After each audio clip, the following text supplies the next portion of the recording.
I think they've been protecting Bongo. The joint venture that they had with CLTG, with the family of Bongo. That's one of the protection, one of the people that they've been protecting. To be blunt about it. I welcome any investigation. Let the facts speak for themselves. Wala po akong itinatago. Wala po akong kinakatakutan dahil wala akong kasalanan.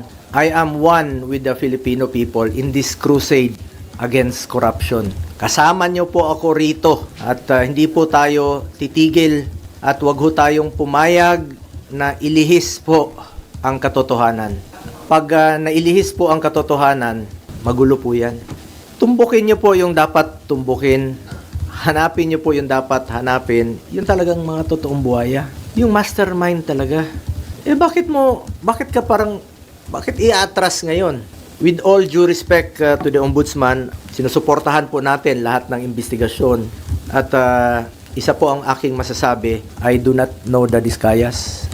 Hindi ko po kilala. Willing po akong magkaso. Kasuhan natin yung mga dapat kasuhan. Kahit kamag-anak ko. I'm willing to be the complainant kung talagang meron silang pagkukulang.